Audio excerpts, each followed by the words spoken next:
ریفبریا خسرا باجار کوبانه و زالینگا کوبانه و در فتا سال دویمین آپرورده جبو کارمندین ریفبریا خسرین گوجبو شر سوریه هاتی قوماندن و خواندکارین گو زالینگا خواه نیفچو هشتنه کتنه خدمت خبات و شورش خدا زالینگا کوبانه در فتا خواندن جبوان هاتی وکرن سالا پار پرورده کمین بو گوز بزمان کردی و انگلیزی ده هات خواندن و شست کارمند نها ایدی بر بداویه و دچن لیا ای سال زیرتری دست کارمند گوبشا ماموسته رفع مافناسی بیولوژی انگلیزی عربی کردی و دمین پیش دو بش دنجی بین وکرن و ده 2 سال دن بداوی ببا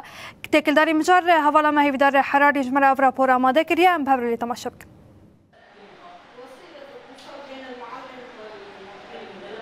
خواندکارین کج زانینگه خوا قطبونه و کتن خدمت شورش روجاوای کردستانه در روژا ایرو دا زانینگه ها باجار کوبانه در فتکی نو یه خواندکارین که زانینگه ها خواه نیفچو هشتنه در روژا ایرو دا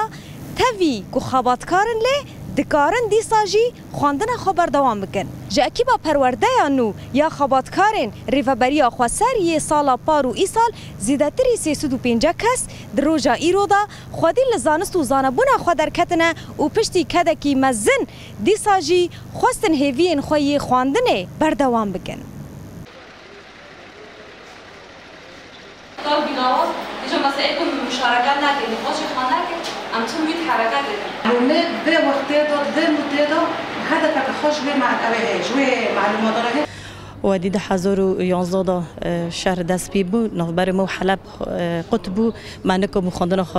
بسر بکره و امکان ببین حلمی خو اقل شی ام حقق بکن ما زحمتی دکو بین دا پردی شهر بو دعوی بو یعنی ما کسی نظام بو مستقبل شپیرا چیه ام پرس باسی ریفبری خاصر دکن و در فتا دا ما موظفین بگیشکی نه سال اوی ما هيا تدريسي ما هبو سروي اساسي جامعه جمره دكت تربي معلم صف تمام بكن علم تعمري خواتنا يا وقاسي كان لسر خاب شغلن انه ويا فرصه جوانارا وعوض نابي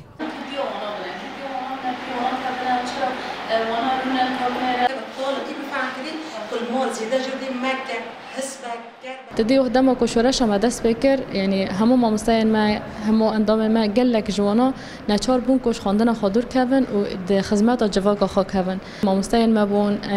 اندام ما بون ريبرين ما بون هاتن و دنوا جواك خدا دست بارك خا كرن يعني جواك خا بريبرن تدي ام بيجن بيوستيا جواك بوان هبو هيرو جوا كزانيغا كوباني و ريبري خاصر بگشتي در فتك جبو همو کارمندن خا وکریه هر کسی که دنوا ريبري خاصر دا کار دکه ما اف در فت جبوان وکریه که هیرو ورن به داره خواندن خا تمام بکن و دناف داجی یعنی گلک بشه ما هنش خبریا و دوره ما کردی و انگلیزی هبو هیویا کو هند دمن پیش دا دروژن پیش دا یعنی وا